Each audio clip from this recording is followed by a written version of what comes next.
against Moab, thus saith the Lord of hosts, the God of Israel, woe unto Nebo, for it is spoiled. Kiriathaim is confounded and taken. Misgab is confounded and dismayed. There shall be no more praise of Moab and Heshbon. They have devised evil against it. Come, let us cut it off from being a nation. Also thou shalt be cut down, O madman, the sword shall pursue thee.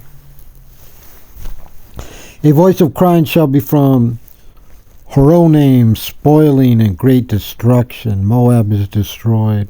Her little ones have caused a cry to be heard. For in the going up of Luhith, continual weeping shall go up.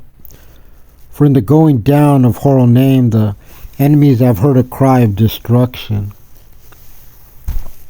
Flee, save your lives, and be like the heath in the wilderness. For because thou hast trusted in thy works and in thy treasures, thou shalt also be taken, and Chemosh shall go forth into captivity with his priests and his princes together.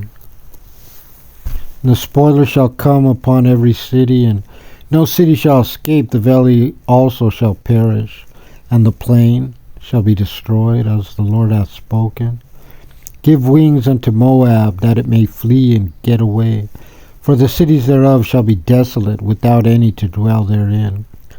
Cursed be he that doeth the work of the Lord deceitfully, and cursed be he that keepeth back his sword from blood.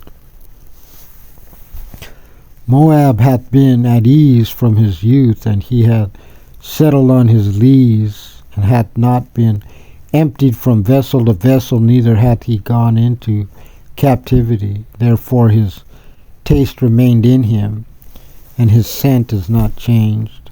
Therefore behold, the days come, saith the Lord, that I will send unto him wanderers, that shall cause him to wander, and shall empty his vessels and break their bottles. And Moab shall be ashamed of Chemosh, as the house of Israel was ashamed of Bethel, their confidence. How say ye, we are mighty and strong men for the war? Moab is spoiled and gone up out of her cities, and his chosen young men are gone down to the slaughter, saith the King, whose name is the Lord of hosts.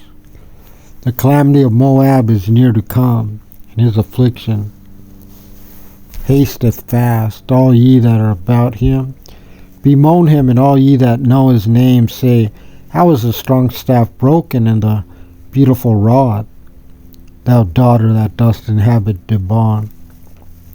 Come down from thy glory, and sit in thirst, for the spoiler of Moab shall come upon thee, and he shall destroy thy strongholds, O inhabitant of Aroer.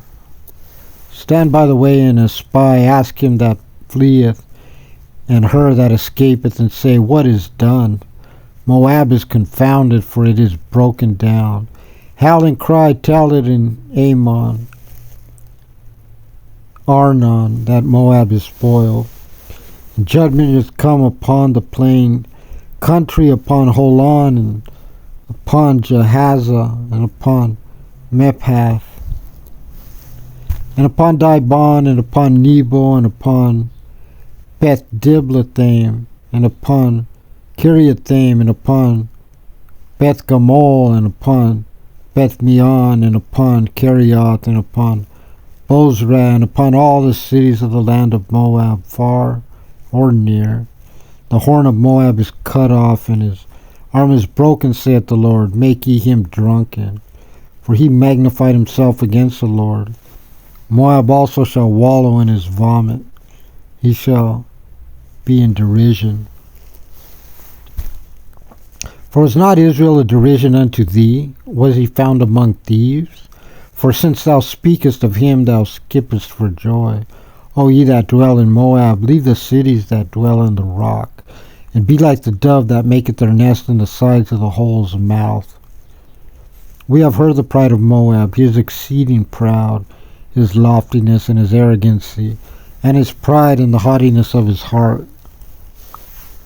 I know his wrath, saith the Lord, but it shall not be so, his lies shall not so affect it. Therefore will I howl for Moab, and I will cry out for all Moab. Mine heart shall mourn for the men of Kirhares, O vine of Sibmah. I will weep for thee with the weeping of Jazer. Thy plants are gone over the sea. They reach even to the sea of Jazer. The spoiler is fallen upon thy summer fruits and upon thy vintage. And joy and gladness is taken from the plentiful field and from the land of Moab, and I have caused wine to fail from the wine presses. None shall tread with shouting. Their shouting shall be no shouting. From the cry of Heshbon even unto Elaleh and even unto Jahaz have they uttered their voice, from Zor even unto Hornaim as a heifer of 3 years old. For the waters also of Nimrim shall be desolate. Moreover, I will cause to cease in Moab, saith the Lord, him that offereth in the high places, and him that burneth incense to his gods. Therefore mine heart shall sound for Moab like pipes, and mine heart shall sound like pipes for the men of Kirhares, because the riches that he hath gotten are perished. For every head shall be bald, and every beard clipped. Upon all the hands shall be cuttings, and upon the loins sackcloth. There shall be lamentations generally upon all the housetops of Moab, and in the streets thereof, for I have broken Moab like a vessel, wherein is no pleasure, saith the Lord. They shall howl, saying, How is it broken down? How hath Moab turned the back with shame? So shall Moab be a derision and a dismay to all them about him. For thus saith the Lord, Behold, he shall fly as an eagle, and shall spread his wings over Moab. Kerioth is taken, and the strongholds are surprised, and the mighty men's hearts in Moab at that day shall be as the heart of a woman in her pangs. Moab shall be destroyed from being a people, because he hath magnified himself against the Lord. Fear and the pit and the snare shall be upon thee, O inhabitant of Moab, saith the Lord. He that fleeth from the fear shall fall into the pit, and he that getteth up out of the pit shall be taken in the snare. For I will bring upon it, even upon Moab, the year of their visitation, saith the Lord. They that fled stood under the shadow of Heshbon, because of the forest, but a fire shall come forth out of Heshbon, and a flame from the midst of Sihon, and shall devour the corner of Moab, and the crown of the head of the tumultuous ones. Woe be unto thee, O Moab, the people of Chemosh perisheth, for thy sons are taken captives, thy daughters captives. Yet will I bring again the captivity of Moab in the latter days, saith the Lord. Thus far is the judgment of Moab.